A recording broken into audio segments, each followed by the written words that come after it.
Good morning, everybody. Welcome to our webinar on ESG. My name is Jane Stanbridge. I'm Marketing Manager for JRP Solutions. We've got a full agenda for you this morning. This is the agenda that you will have seen when you registered for the event. We've got Q&A at the end, but we have got quite a lot to cover in the hour session. So if we don't have time at the end, if you want to post your questions in the chat during the session, then we will get back to you with answers afterwards by email. We will be recording the session as well. So we'll send you the link to the recording afterwards also. Without further ado, I'm going to hand over to Catherine Draper, who's the Engagement Manager from B Corp, who's going to give us an introduction to ESG. So over to you, Catherine.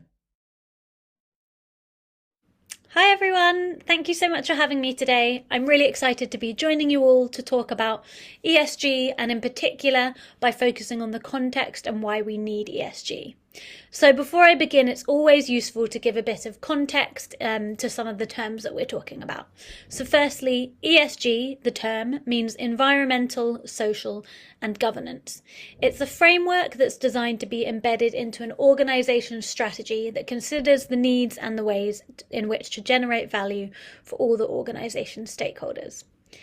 I'm Catherine Draper. I'm the Engagement Manager at B Lab UK, which is the organisation behind the B Corp movement.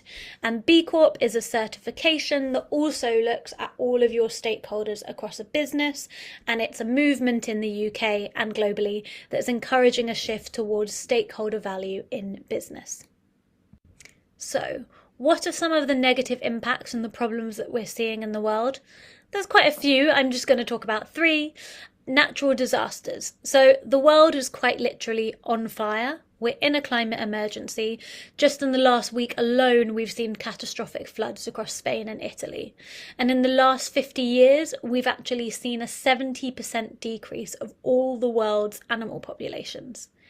And then when we start thinking about inequality, there's huge disparities that we're seeing across society. 75% of all global wealth is held by 10% of the global population. And lastly, around resources and waste, 300 million tonnes of plastic waste is actually produced every year. And this has really been sharpened and intensified over the last 3 years. The COVID pandemic really laid bare a lot of the pre-existing problems and social environmental issues, and also the growing movements for racial justice really laid bare the inequities of our economic system. But all of the problems that I've outlined need solutions, and this isn't just down to governments and individuals alone. Business is a huge driver in our global economic system. So what role does business have to play in addressing these problems? Firstly, we must acknowledge the role of business in contributing to these problems and why this has happened. So this man on the screen here is Milton Friedman, the father of modern economics. And he said that there is one and only one social responsibility of business: to use its resources and engage in activities designed to increase its profits. So the only problem with this is that he was wrong, and that this model that he talks about is wholly inappropriate for the challenges of the 21st century. This type of thinking, being the only operating system for economics for business, has led to all of the issues that we've seen today. So what should be the purpose of business, if not purely to make profit? This time we have Colin Mayer, who is the Professor of Management at Oxford Said Business School. He says that the purpose of business should be about solving problems and not creating them. So moving from exploitative to a long-term sustainable and regenerative approach to natural resources, from concentrating power and profit for a few to equity for all people and the planet. And it's not an unreachable ideal because, although very complex, economic systems were built by people so they can be changed by people, and business is a hugely powerful force. So what this shift we're really seeing is about moving from shareholder value, where we're just focusing primarily on maximising shares and maximising profit for your shareholders, to stakeholder value, which is looking more holistically at maximising the benefit and maximising the positive impact that you're having on all of your stakeholders. So what do we mean by stakeholders? If you look at the term ESG, it's very much looking at the environmental, the social, and the governance, and how this works in terms of policies and operations in your business. If we look at the B Corp certification, which is who I work for, we are looking at stakeholders as anyone that has an impact or a stake in your business. So governance, workers, community, which includes supply chains, environment, and your customers. And so engaging with sustainability with stakeholders really resets the purpose of your business and helps you understand that your business has a relationship with these groups and really strives to improve these relationships. And so what's really interesting is that there's a real increase in public expectation around this as well, moving towards more of a stakeholder view of business. So 75% of people believe that business should have a net zero plan. That's looking at their environmental management. Furthermore, in 2023, B-Lab UK conducted a poll and found 77% of the general public believe that business should have a legal responsibility to the people and the planet alongside maximising profits. So there's a real growing belief that businesses shouldn't be waiting for government, they should actually be taking an active role in solving some of these problems. So this might sound like a lot of work, and we've already looked a bit about the moral case, but there's also a really increasing strong business case to do this. So employees, for example, they don't want to check their values at the door. There's studies that show if employees work for a values-based business, there's less burnout, they're more engaged, they're more motivated. And then when we look at operations, sustainability, taking more of a long-term view across all of your stakeholders, can often engage all parts of the business and really break down those silos. So often reducing energy usage or waste production, for example, can also come with financial savings. When we're looking at banks and investors, there's a real growing interest in these companies that are looking for more of a long-term view and are looking at all of their stakeholders. Larry Fink, who is the CEO of a big investment company, BlackRock, he specifically called out stakeholder capitalism, and he said it has never been more essential for CEOs to have a clear purpose and a long-term view. And lastly, clients. So consumers will pay more for products or services that are committed to social and environmental impact. They will also be more loyal and better ambassadors for the company. So what we're really seeing is the moral case, the business case, the shift that the general public are having towards this new way of doing business. So I think the next speakers are going to deep dive into this in a lot more detail, going to share some more case studies, but hopefully this was a little bit of context about what we're seeing. Thank you so much. Thanks for having me. Bye.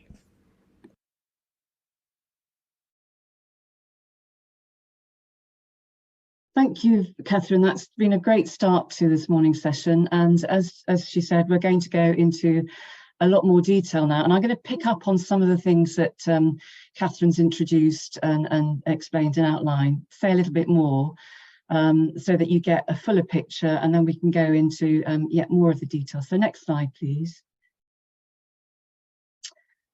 I've taken this diagram on the left from something that government launched in 2005, and it's still really relevant. So ESG is simply another term for sustainability, but it's a different and possibly updated way of putting it. So the government strategy launched in 2005.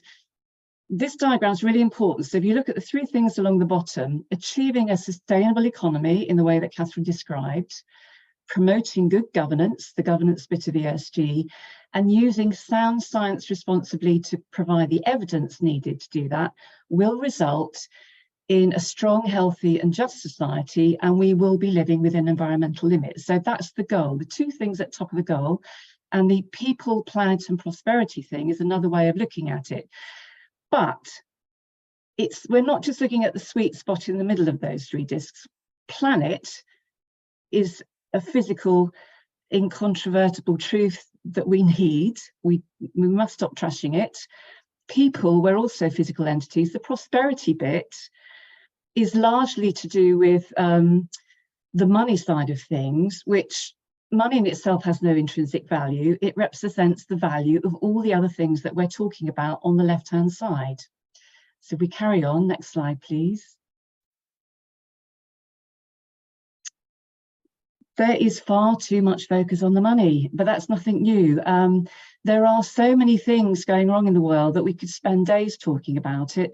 I've picked out a few, and they vary. So E.ON, energy trading, they heavily invested in coal and gas-fired power stations over the last 2 decades and ignored the climate bit because it seemed to them at the time the right thing to do, but it's actually ended up costing them 130 billion euros because that was the wrong thing to do and it was a huge financial risk. So you need to look at the risks and the opportunities across your whole business. The other two things are more about downright deviousness and criminal activity. If those of you on the call may remember the Tesco horse meat scandal, Tesco were not actually aware of the full depth of what was going on in their supply chain when horse meat was being sold as more expensive beef. And there was a huge fallout and a big damage to reputation for Tesco for some time. The other one was the Dieselgate scandal that Volkswagen were fiddling. They had a piece of kit that in the engine that would falsify the emissions reading. So it made the cars look as if they were performing better than they actually were. They have gone to the other extreme now and have tried very, very hard to overcome that and are now being much more transparent about how they report things. Catherine talked about Milton Friedman and a better definition of what we're trying to do around the economy now. One of my heroes alongside Mark Carney and David Attenborough is Professor Ha-Joon Chang from Korea, was at Cambridge for quite some time and is now at the School of Oriental and African Studies in London. He's written a great book called 23 Things They Don't Tell You About Capitalism. And thing 2 is there is no such thing as a free market. There never has been. You can go back thousands of years and find evidence of taxes, tariffs and rules. We need them. If we go on to the next slide, please. This is a more recent scandal. It is a scandal. The population across the UK is up in arms about this. I've taken a lot of the information here from the Guardian newspaper article, but the things to pick out particularly are water company data and reporting needs to improve considerably to accurately measure what's happening. And last year, water company CEOs were paid 16.5 million, with 965 million to shareholders in dividends. So that's one of the 23 things they don't tell you about capitalism, is if you keep paying out to your shareholders and your top team, and you're not reinvesting in your infrastructure to make sure that you're resilient in every sense, things are going to go wrong. So Water UK has apologised for the situation, but what we need now is action. Next slide, please. This is a shocking one, but the point I want to make here is invariably when the emphasis is too much on the money and not on the other aspects of doing good business, the most vulnerable in society always pay the price. And this was absolutely shocking. The book written by Peter Apps, Show Me the Bodies, he's a housing journalist specialist, and he wrote an article 34 days before this disaster happened, saying it is a disaster in waiting, and he was unfortunately proved right. It was a failure of governance at every level. We had light touch regulations, which Michael Heseltine, Secretary of State at the time, felt was good for business. It wouldn't put too much pressure on them. There are failure of corporate regulations. the cladding used, the makers knew that there was an issue with it. They couldn't sell it in the States, but they were happy to sell it in the UK.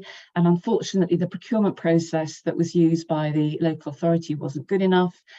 And lives were lost, lives were ruined, and the trust in good governance was badly damaged, and business reputations are lost. So this is yet another absolutely compelling reason why ESG is a good thing to do. Next slide, please.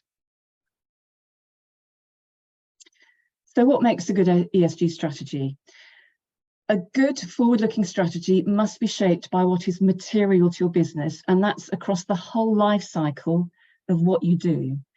And the concept of materiality is evolving beyond the ESG origins of finding value for investors. So it's moving out of the investment management sphere, where it's gaining strength all the time, I must say.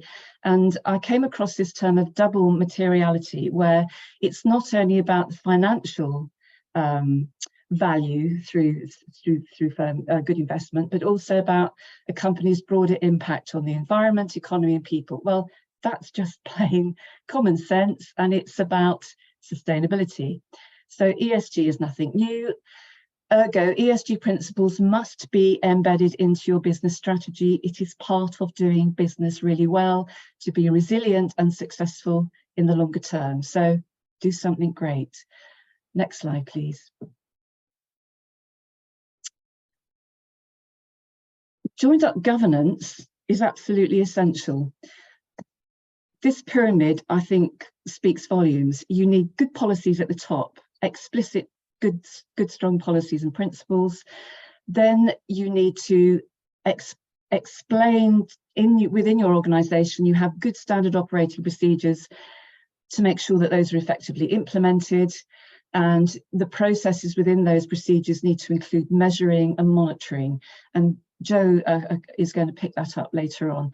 Standards need to be used effectively. And even if you do not want to buy into B Corp, or you don't want to get certified against something like ISO 14001 or 50001, you can align your procedures and processes with these things. Next slide, please.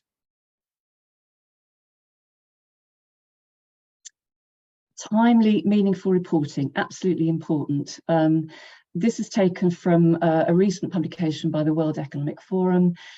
Now, look at governance, and the bottom of those criteria, pay for performance. In the 1970s, CEOs made 20 to 30 times more money than the average employee in their organisation. Today, they make more than 300 times. In fact, in the States, some CEOs are making 400 times the amount of pay that their average employee is getting. And that seems to me absolutely criminal. Are they worth it? So it's got to be, all of these things have got to work together. And again, Jo is going to talk to you in a little bit more detail about that. So next slide, please.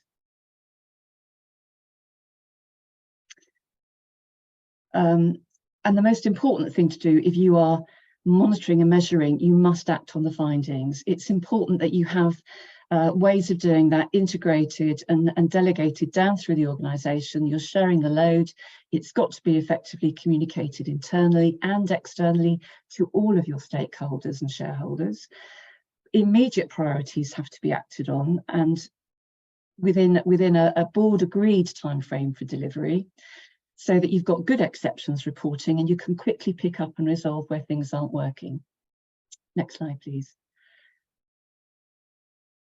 Now, I'm going to hand over to colleagues Cara Bennett and Eleanor Kershaw, and they're doing a double act to take you through in more detail those things about what makes a good ESG strategy that I've started to pick up on. Thank you.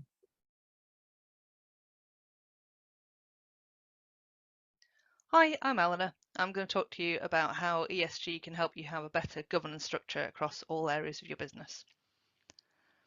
Here's an example of a good practice ESG policy structure with the overarching strategic policy at the top and relevant policies that you might have beneath them. Of course, you might have all of these or none of them, or different names for them, but you should be able to see where you would group your policies into environmental, social and governance as strands.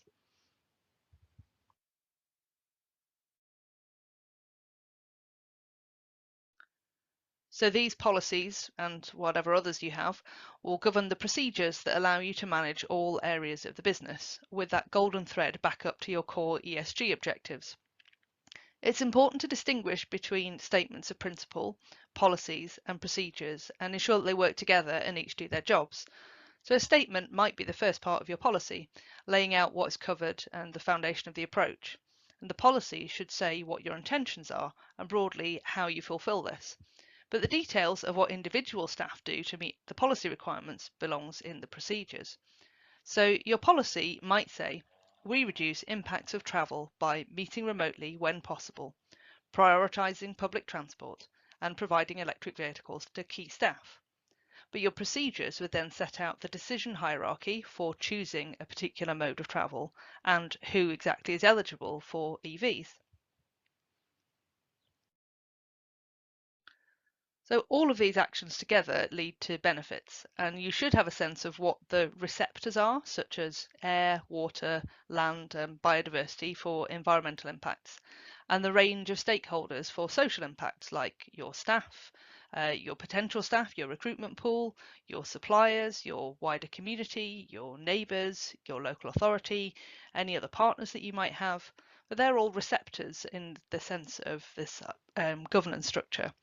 And you'd also think about who are you supporting through your economic and your sectoral kind of interactions and any professional bodies that you interact with. So overall for the business, this gives you a much better quality of oversight through all your levels of management, and it can improve engagement from staff at all levels as they understand what it is that they're part of. So we want staff to be able to bring their whole selves to work, sharing their ideas for improvements and seeing their values shared by the company and being a positive part of the whole journey of the business.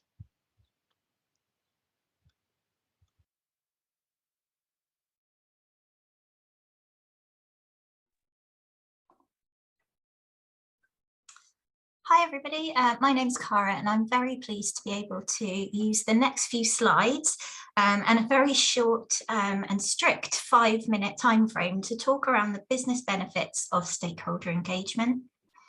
So as you might be able to tell from the fact that my voice seems to have risen an octave or two, this is an area I'm personally very passionate about. And that's because I've seen firsthand the immense benefits having a well-intentioned, effective stakeholder engagement strategy can have.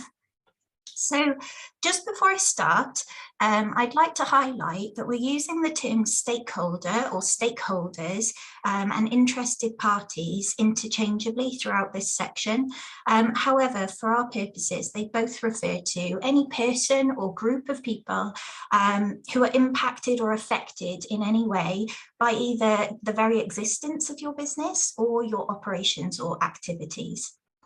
So now that we've got that covered, let's jump on into the good stuff, which is, I'm sure, the reason that everybody's here. And this particular element focuses on the business benefits of engaging with our interested parties or stakeholders.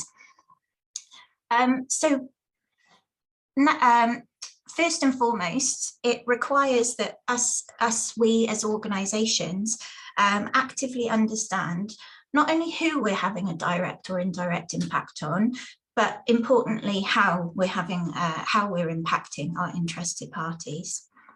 And that might seem really basic and really simple, but let's not underestimate the power of that understanding. And that's very much why this imagery around knowledge is power is displayed on the slide here, is because this understanding, this knowledge is incredibly powerful. And why? Why is it so powerful? Well, let's for a moment think about how we as businesses, as organisations, we're always trying to understand what it is that sets us apart. What is it that's our unique selling point or our USP? Well, what if we were able to approach stakeholder engagement from an inquisitive perspective? What if we were able to actively listen with the intention of understanding our interested parties? understanding what are their pain points. So what problems can we solve? What solutions can we offer? Where are the areas that we're impacting? What areas really resonate or perhaps even annoy and frustrate our interested parties? What additional value can we add, or as we like to say in JRP, what co-benefits could we deliver through delivery of our products or services? So now you might have noticed that I was pretty intentional with my terminology there about active listening and the intention with which we approach this information finding exercise. And that's because the effectivity and the benefits of this approach, they're very much dependent on our approach as organisations.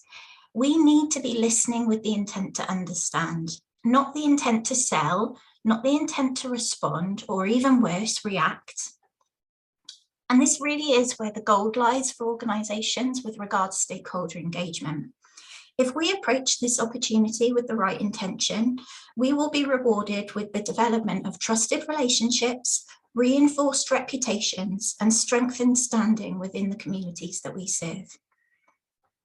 So I'm going to close this segment out here, and I'm going to let you ponder these ideas within the context of your own organisations for a moment, while I just take a moment to circle back to an important quote delivered by our keynote speaker, Catherine Draper. So next slide, please, Rob.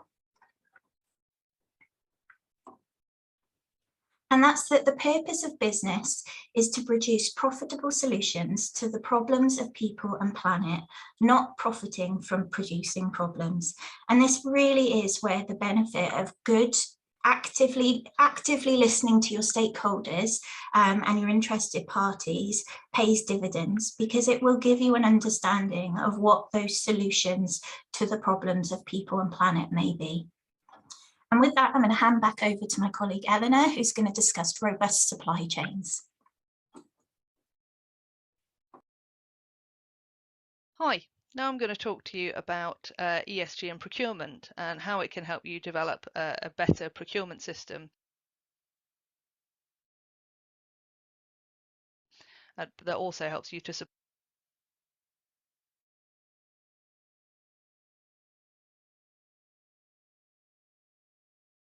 Hi, now I'm going to talk to you about ESG and procurement and how it can help you develop a better procurement system that also helps you to support your ESG objectives. First of all, it's useful to think about what the difference is between purchasing and procurement, and I'd expect most organisations to be a little from column A and a little from column B. The key ones that allow an ESG approach are forecasting, which gives the procurement team more time to explore and understand your suppliers and what's out there. Building supplier relationships, which enables you to get more transparent information about sourcing.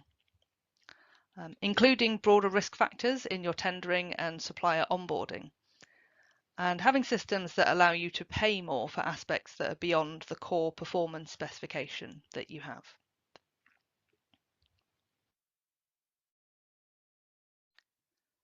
So this should be familiar to most people, with your needs in the middle, what you actually need to buy, who you're buying it from in the inner ring, those sort of tier 1 suppliers, and where they get it from in the outer ring, so tier 2 suppliers and beyond.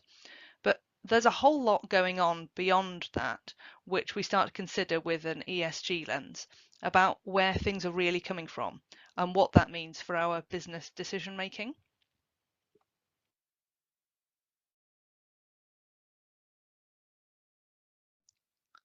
So what is the actual geography of the supply chain? Where are you buying things from? How much? What are the primary resources and processes involved, like oil for plastics or mining for metal ores? Also, what about land use and water use in the processes that feed into your supply chain? What pollution is occurring at each stage and how is it controlled? What working practices are involved?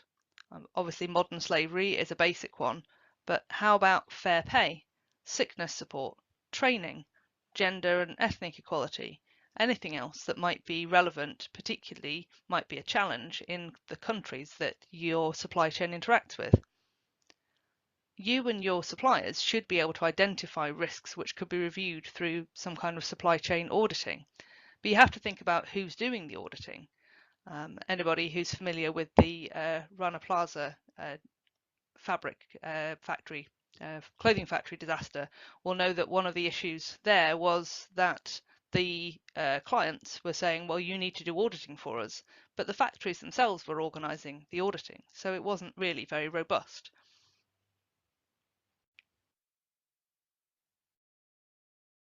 But what about things which are harder to audit?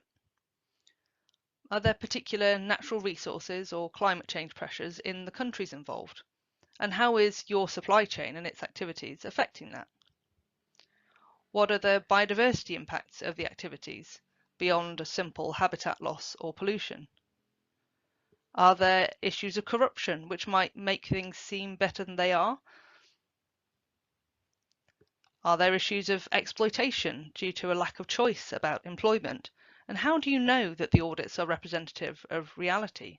Who are they talking to?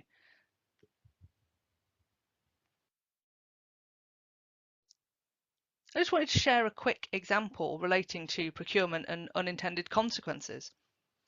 Many coastal communities in the global south have been ordinarily dependent on fish for their main protein source. And awareness of overfishing by consumers in developed countries has driven expansion of farmed fish, but that hasn't necessarily led to either a reduction in overfishing or to better availability of fish for local people. In some places, it's made it worse. So much so that the majority of fish coming into certain ports are being exported to produce fish feed for farmed fish. By trying to understand the wider systems associated with our supply chains, we can look to avoid or to mitigate unintended consequences. And this is a really extended part of ESG, but the more that you understand, the more you can start to pick up on these challenges, and we shouldn't shy away from them. We need to learn to embrace that complexity and start working with it.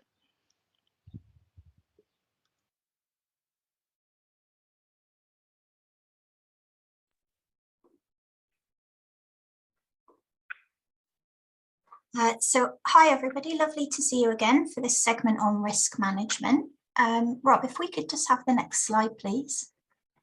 Thank you so much. So risk management, it's got a bit of a different feel to it, doesn't it, than perhaps some of the other opportunities that we've discussed.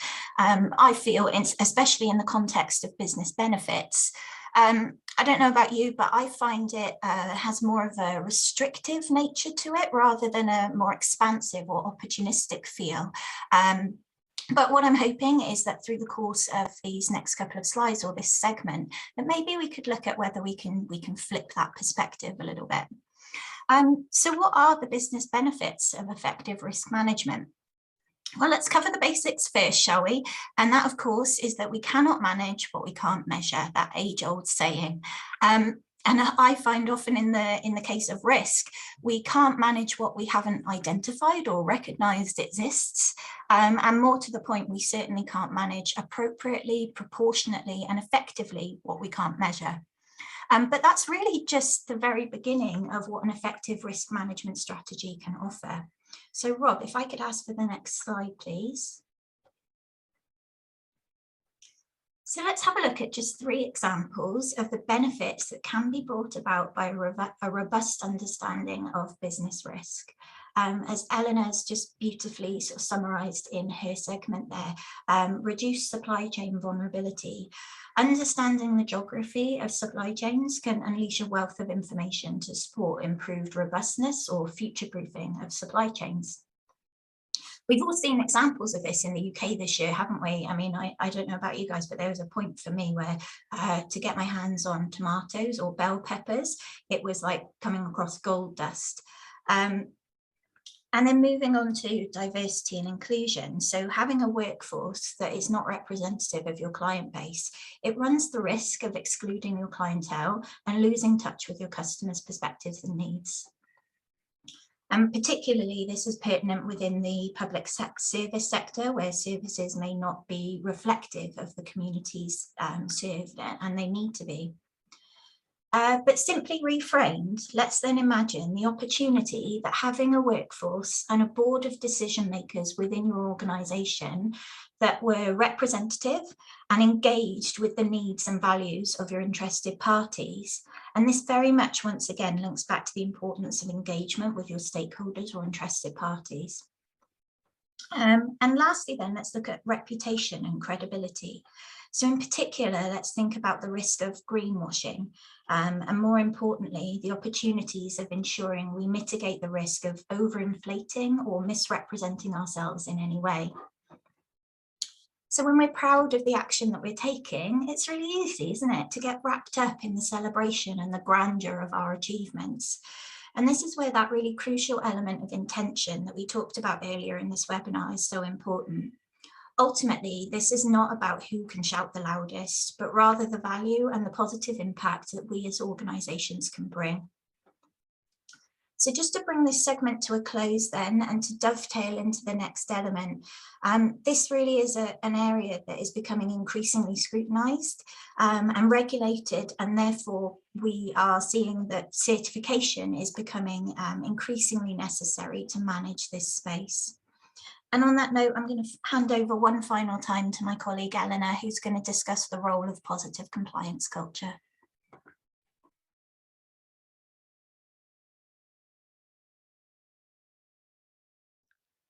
ESG approaches are becoming more popular, and that means we can expect to see an increase in the number of schemes that are claiming to help you demonstrate that. Whilst I'm sure we'd agree that accreditation can be a really good tool for self-assessment and for communication, we've probably all seen some examples of these poor practice approaches.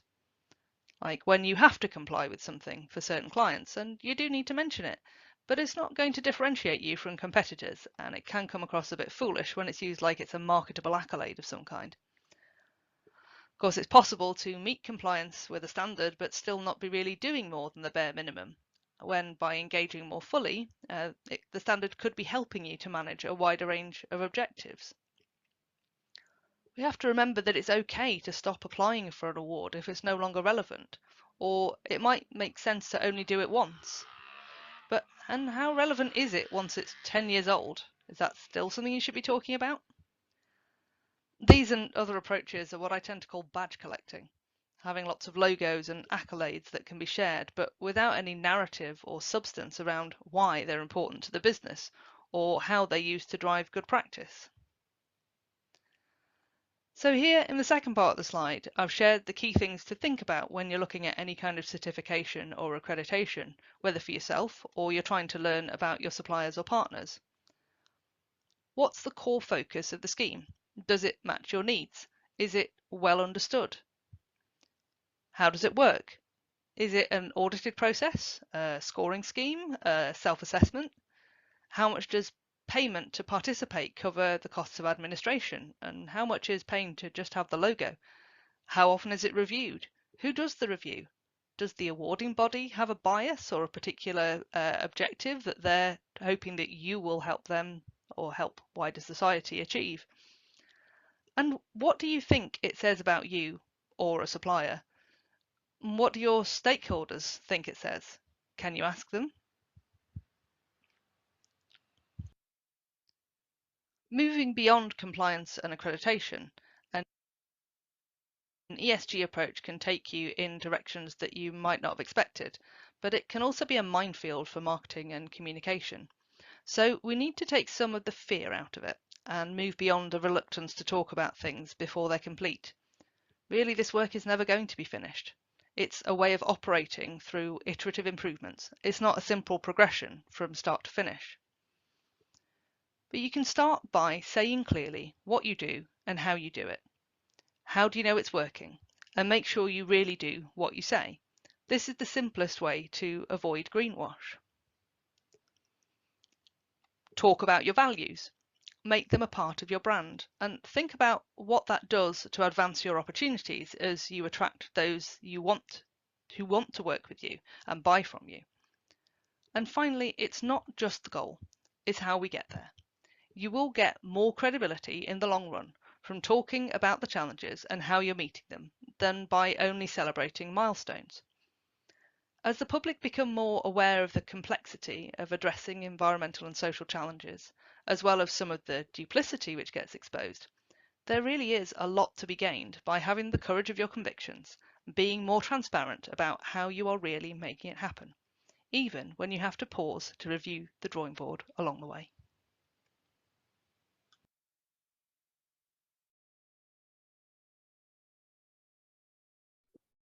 Thank you, Eleanor and Clara. That's really helpful. What we'd like to do now is introduce you to a company who've developed an ESG strategy. We've been fortunate enough to help them in doing that over the last 8 or 9 months. So it's an example, I think, that's particularly good of how you can go from being barely started to being really motoring on this in a fairly short space of time and do it really well. Next slide, please. So I'd like to introduce you to Quickline Communications. They're a 5G Wi-Fi based business currently working in Yorkshire, but they're expanding rapidly. And they've got a fantastic ethos. They're a great team.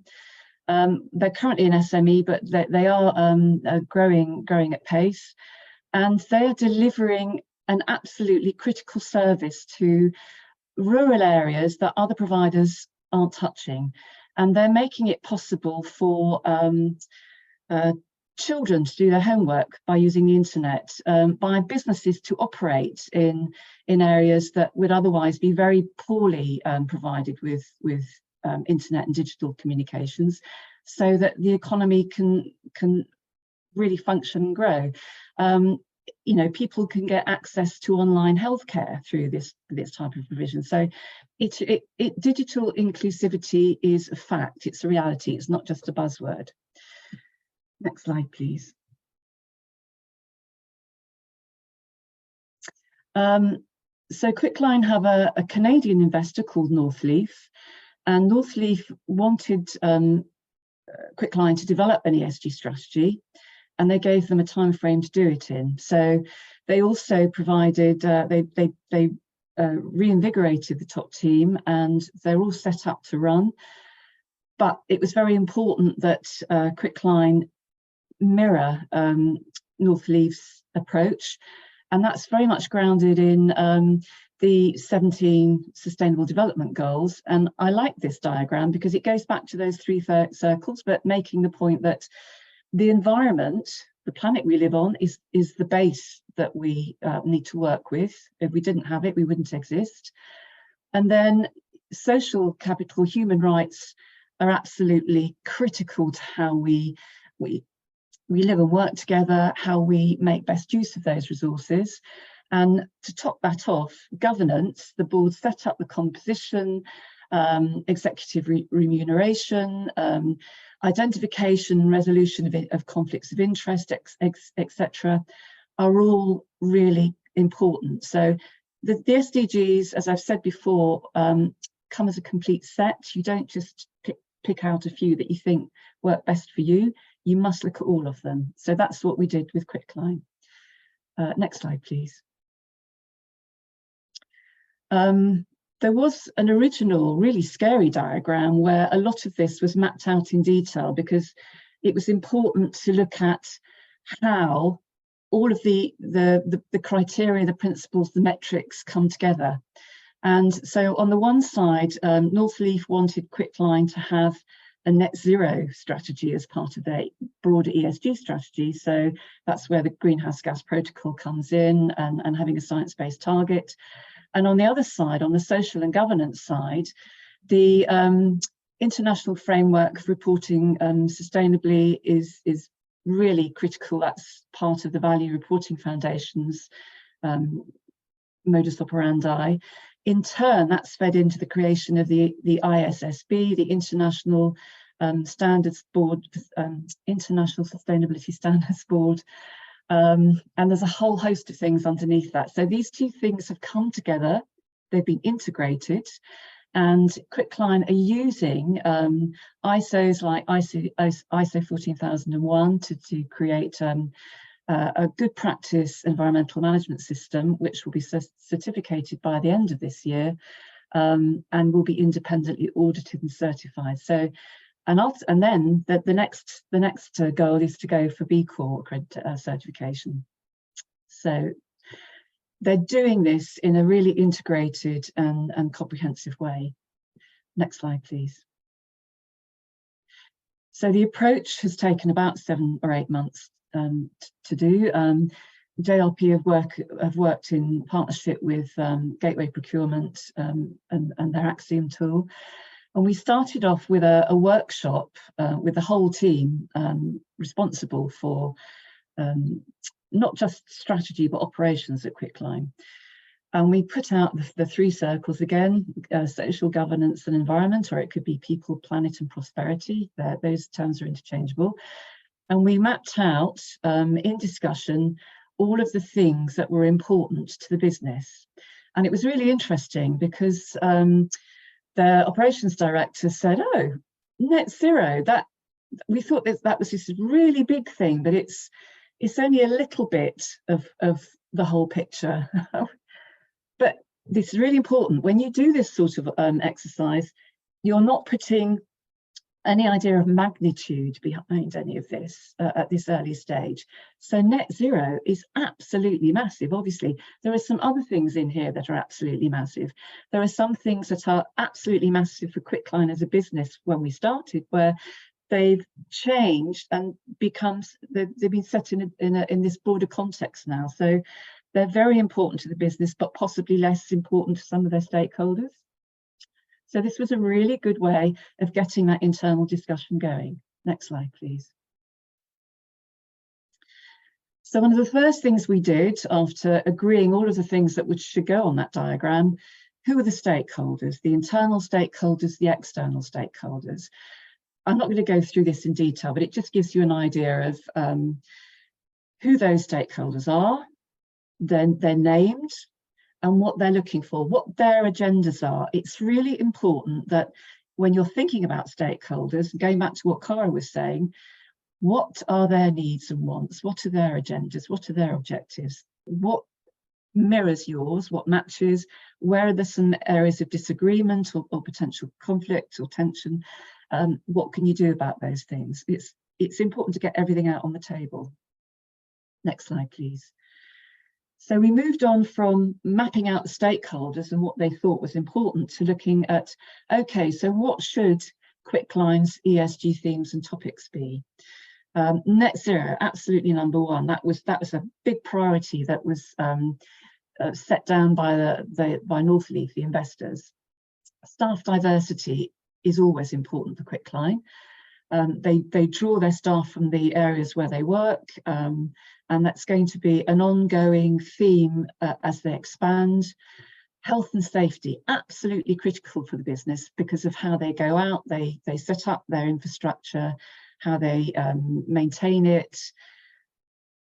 Then looking at staff well-being, an obvious one, social value. Social value came up because Quicklime are on the DCMS framework. It's about providing social value to the communities they serve in. Social value is obviously a big criteria for DCMS as a government department. We added in environmental stewardship. Quicklime didn't think they had much really to offer environmental stewardship, but as we discussed how they do things, they're operating in areas of very high landscape value, national parks, areas of outstanding natural beauty, sites of special scientific interest. These are really important for local tourism, for local produce. So how they roll out and manage their infrastructure definitely has a big resonance with good environmental stewardship. Rural wellbeing and economy absolutely go without saying because of what they do. And supply chain, something they hadn't really given too much thought, but with the work that we did with them, with Joe and Daniel from Gateway, our partners, that really came to the fore. Next slide, please. We talked about materiality. So we started off with a very simple materiality matrix. Nothing that goes on the matrix is not important. Only important things go on the matrix, but we're looking along the horizontal axis, what's important to quicklime, what's absolutely critical, and going up the vertical axis, what's of absolute importance, very critical to quicklime stakeholders. And that top box in the right-hand corner are the things that need to be prioritised in the ESG strategy. So we mapped on all of the SDGs so that quicklime can respond to Northleaf about how they're operationalising the SDGs. And this was actually filled with a lot more text, but we've just taken it off so that it's not overwhelming. The point really I want to make here is that once you've done your materiality matrix, you don't just put it away on a shelf. You look at it at least yearly. You need to look at it because regulations will change, opportunities will change, suppliers will change, some of your partners will change, some of the objectives that your stakeholders have will change. So you need to keep looking at this and updating it. And also, as your strategy unfolds, as you implement your strategy, you need to review and go back. It's got to be that iterative performance process of always moving forward. Next slide, please. So then we summarise what the strategy objectives would be, and it continues to be their mission statement: everybody matters. A new one, climate resilience matters. How can they continue to operate in a way that is climate adaptive, that is responding to existing and emerging impacts so that they can continue to operate effectively? Looking at suppliers and what do they know about their suppliers. Circularity and innovation matters. So there's a supplier engagement process now in place. They have some fantastic suppliers with a really circular model for how they do business. They've got other suppliers where they need to know much more.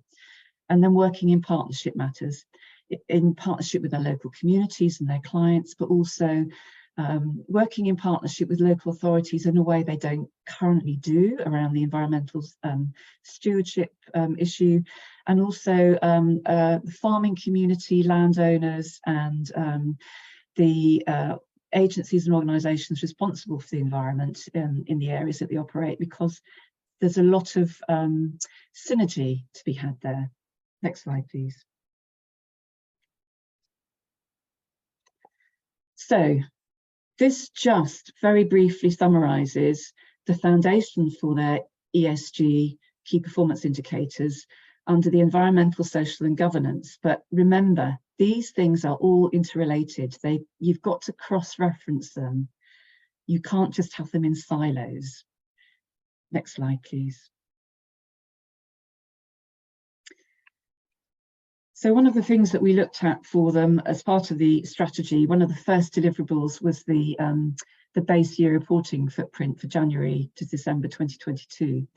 And as for most greenhouse gas inventories, scope 3, the inner blue ring, absolutely huge, which was a big surprise to this little business, because they said we're mostly people with very little equipment and infrastructure compared to the likes of BT and Vodafone, because we have Wi-Fi communications on the whole. They have a transmitter box on the roof of a partner building, or within a partner building, rather than a lot of masts everywhere. They do have some masts, but so this was a surprise to them, and they now know the shape and the size of the footprint that they need to reduce to meet their net zero strategy. Next slide, please.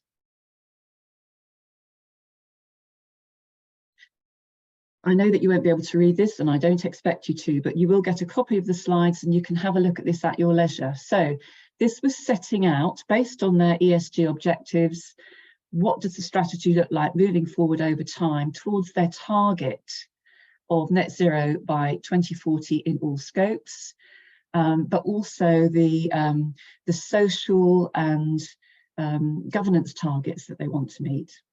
So I won't go into this too much, but this shows you, it's once you've got your head in the right space, it's pretty easy to set this out. And then again, you just review it on a cyclical basis every year moving forward. So it's a dynamic process.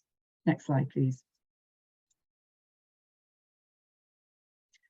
And this is their summary action plan. They've launched their strategy this year. They're consolidating their emissions reduction process.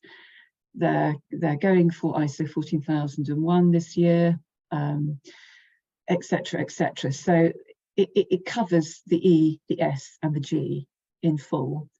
And so they've done this from a standing start to a full strategy in a very short space of time. It's not hard if you're sensible about it. Next slide, please. And now I'd like to hand over to our colleague and partner who worked with us on the Quitline project and worked with us on a lot of other projects, Jo Attwood from Gateway Procurement. Can I just interject for a second? It's Jane again. Just say we are running over on time. We don't want to cut anybody off because everybody's very enthusiastic and passionate about this. So I think we're just going to let it run, and we will run over time. Sorry if you can't stay on.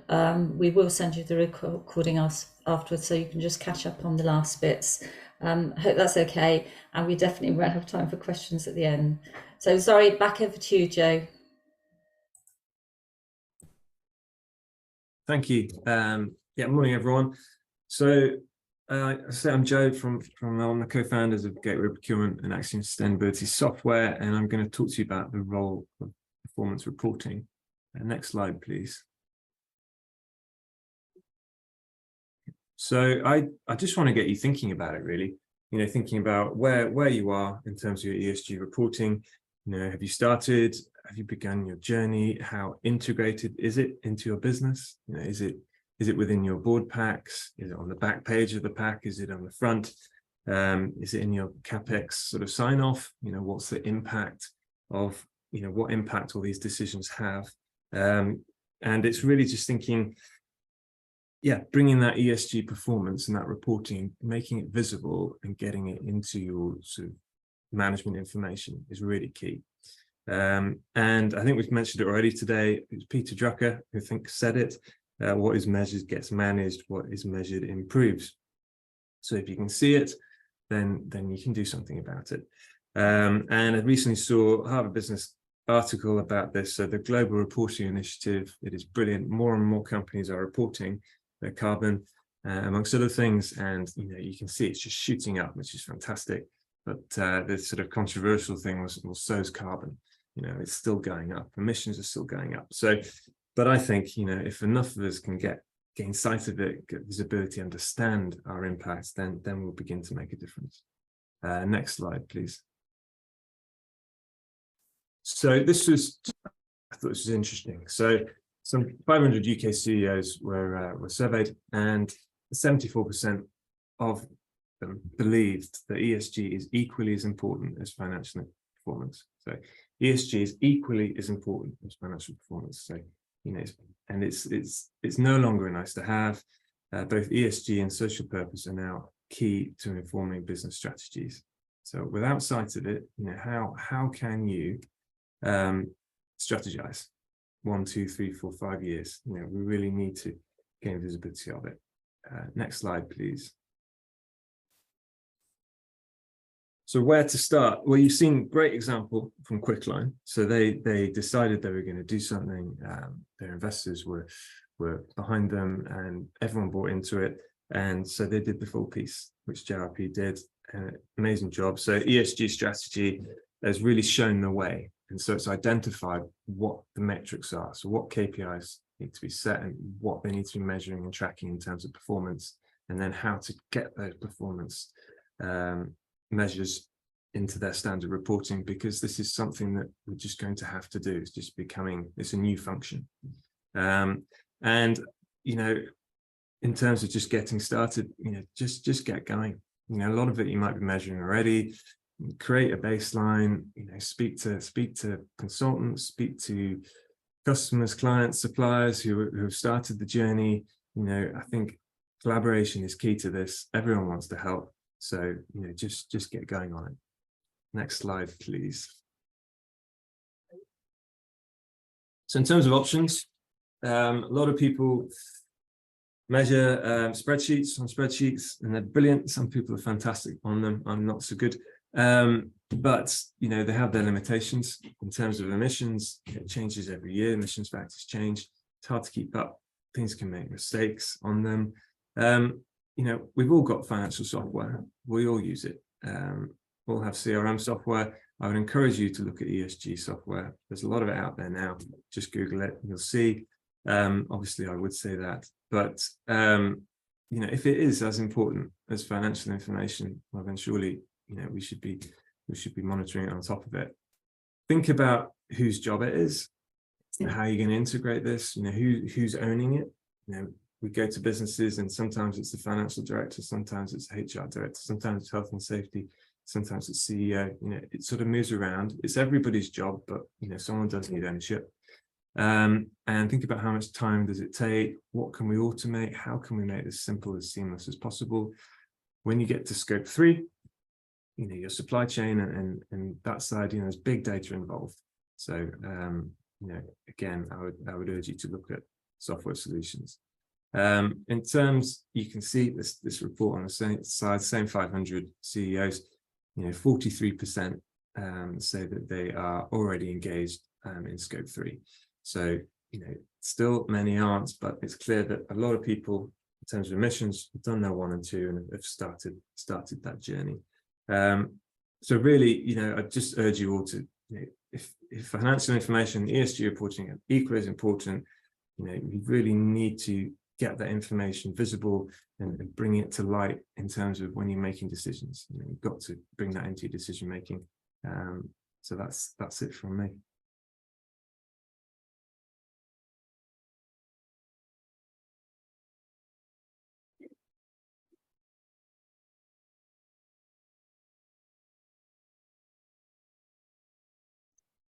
Next slide, please, Rob. So to finish up, the 7 steps towards setting up your ESG strategy. I won't go into the bullets underneath, they're self-explanatory, you'll get a copy. Next and final slide from me.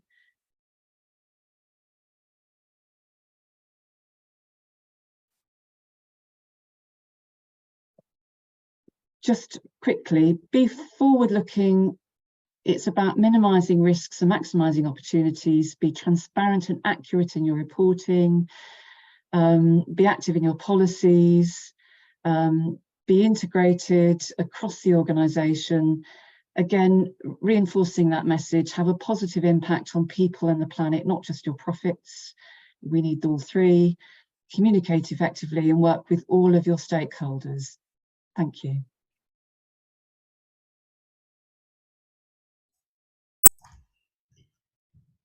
Well, I found that absolutely fascinating, and I think the fact that so many people stayed with us over our scheduled end time corroborates that as well. So thank you everybody for attending. As I mentioned, we will be sending out a recording, and don't forget, if you've got any questions, would you like to discuss this with us, then please do feel free to get in touch. So thank you to all our speakers, and thank you for attending. Hopefully see you again.